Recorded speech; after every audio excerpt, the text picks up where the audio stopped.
For more than 2 weeks, investigators have combed the Arizona desert searching for any sign of Nancy Guthrie. They have used helicopters, K-9 teams, and forensic units, chasing every lead no matter how small. Homes have been searched, tips have been analyzed, and surveillance has been reviewed frame by frame. But now, authorities say a single discovery could change everything. A discarded black glove found near her Catalina Foothills neighborhood appears similar to the one worn by the masked figure on her doorbell camera. And inside that glove, forensic analysts located the one thing they desperately needed: a DNA profile that could identify her abductor before time runs out completely, for her family waiting in fear tonight, now today alone. The question facing investigators now is whether the DNA recovered from that black glove will finally identify the person responsible for Nancy Guthrie's disappearance, and whether that identification will come soon enough to make a difference in her fate. For more than 2 weeks, federal agents and local detectives have worked around the clock pursuing forensic evidence that could point them toward a suspect. The DNA profile developed from inside that glove represents the first potentially direct biological link to whoever was standing outside her home in the early hours of February 1st. According to law enforcement sources, the genetic sample has already undergone preliminary analysis at an independent forensic laboratory. Technicians were able to isolate a male DNA profile of sufficient quality to be compared against national criminal databases. That profile is now undergoing verification to ensure accuracy before it is entered into the federal system used to identify criminal suspects through genetic matches. That system contains millions of DNA profiles collected over decades from individuals arrested or convicted of crimes. If the unknown DNA matches someone already in the database, investigators could move quickly to locate and question that individual. In previous cases, similar matches have allowed authorities to identify suspects within hours. But investigators caution that even if a match is found, it will not automatically explain what happened inside Nancy Guthrie's home. The glove itself was discovered in a dirt field less than 2 miles from her residence. Search teams had been combing the area for days when one investigator noticed the black fabric partially buried beneath loose soil and desert brush. At first, it appeared to be similar to dozens of gloves worn by search personnel. But closer inspection revealed characteristics consistent with the glove seen in the doorbell camera footage. Forensic specialists collected the glove using sterile procedures and transported it to a laboratory for testing. There, analysts carefully extracted trace DNA from the interior lining where skin contact would have occurred. That is where they found the genetic profile now at the center of the investigation. However, experts emphasize that finding DNA on an object does not automatically prove when or how it was deposited. Establishing a direct connection between that glove and the crime will require additional corroborating evidence. Meanwhile, investigators have also been analyzing DNA recovered from inside Nancy Guthrie's home. Authorities confirmed that genetic material belonging to an unidentified male was found at the scene. That discovery suggests the possibility that the person captured on camera may have entered the residence. To understand how events unfolded, detectives reconstructed Nancy Guthrie's final confirmed movements. On the evening before her disappearance, she spent several hours with family members at her daughter's home. Relatives described the visit as completely normal. She left shortly before 10 that night and returned to her house alone. Surveillance data shows her garage door opening and closing within minutes of her arrival. After that moment, there is no confirmed sighting of her alive. Several hours later, critical electronic devices began to disconnect. Her doorbell camera stopped transmitting. Shortly afterward, her medical monitoring application lost connection with her pacemaker. Investigators believe those events may mark the window when the crime occurred.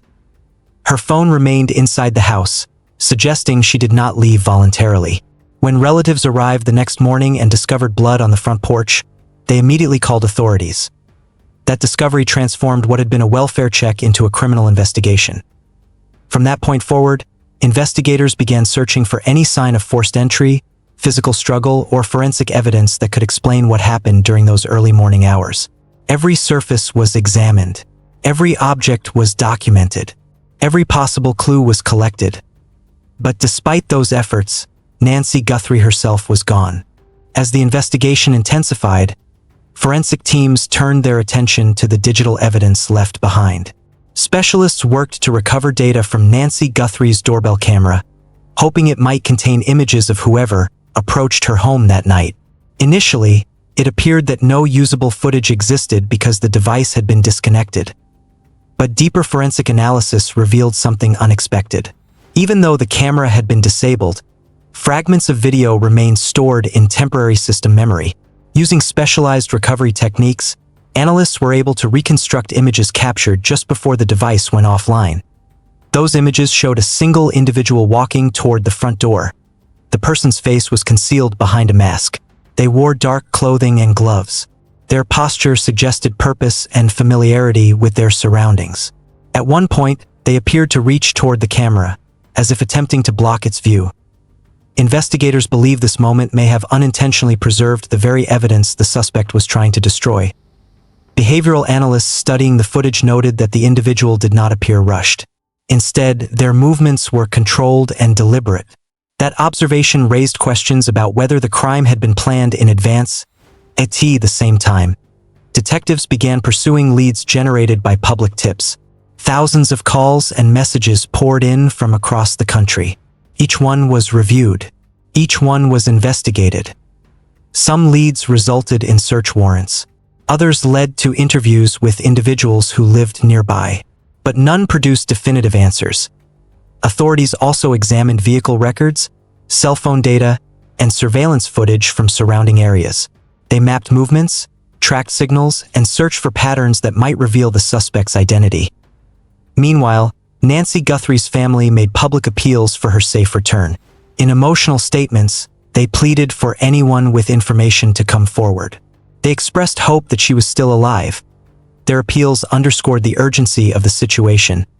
Medical experts explained that Nancy depended on regular medication to manage chronic health conditions. Without it, her condition could deteriorate rapidly. That reality added pressure to an already complex investigation. Investigators also explored the possibility that the crime had not gone according to plan. Some experts suggested that whoever entered the home may not have intended to abduct anyone. Instead, they may have encountered Nancy unexpectedly and reacted impulsively. Such scenarios often lead perpetrators to make mistakes. Mistakes that leave behind evidence. Evidence like DNA's forensic testing continued. The unknown genetic profile remained the most promising lead. Detectives hoped it would provide the breakthrough they needed. Until then, the investigation remained suspended between uncertainty and anticipation. Waiting for science to deliver answers. Waiting for a name. Waiting for a clue that could bring Nancy Guthrie home. While forensic analysis continued, investigators expanded their search beyond the immediate area. Specialized teams examined remote desert terrain, abandoned structures, and isolated roads. Helicopters scanned from above. Ground teams searched on foot. Each new search carried the possibility of discovery. Each new day carried the weight of time passing. Authorities also increased the reward for information leading to Nancy Guthrie's recovery. They hoped financial incentive might encourage someone to come forward. Because in many cases, someone knows something, someone sees something, someone remembers something. Investigators believe that person may still be out there. At the same time, forensic scientists worked to ensure the DNA profile was complete and accurate.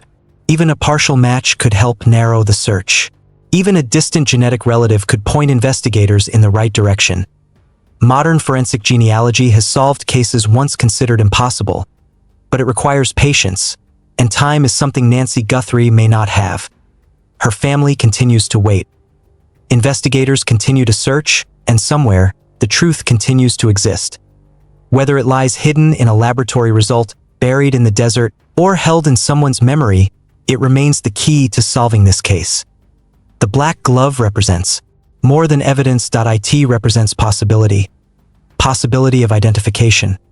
Possibility of accountability. Possibility of answers. Until those answers come, the investigation continues, relentlessly, methodically, and with one goal above all else: finding Nancy Guthrie. That black glove lying in the desert now represents both a promise and a warning. It could hold the identity of the person who entered Nancy Guthrie's home that night, or it could become another fragment of evidence that raises questions without delivering answers.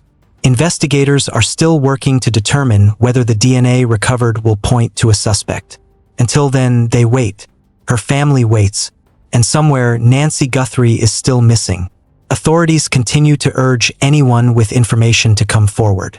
The reward remains in place, and the tip lines remain open.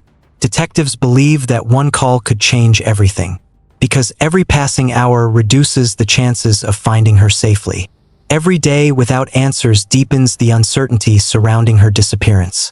The forensic evidence now being analyzed could provide the breakthrough investigators have been searching for since the moment she vanished. A single match could reveal a name, a location, a direction, or it could force investigators to continue searching without it. Nancy Guthrie deserves to be found. Her family deserves the truth, and the person responsible deserves to be identified. If you know anything, no matter how small it seems, report it. Because somewhere right now the answer exists, and the moment someone speaks, everything could change forever. Investigators are ready. The community is watching, and time is moving forward. If you have information, contact the FBI or your local authorities immediately. Do not assume someone else will do it. Your voice could be the one that brings Nancy home. Until that moment comes, the search continues. And somewhere out there, the truth is waiting to be found. Make the call. Share the tip. Help bring answers to a family that refuses to give up hope. Because tonight, the clock is still ticking forward in silence, and fear and desperate hope remains alive.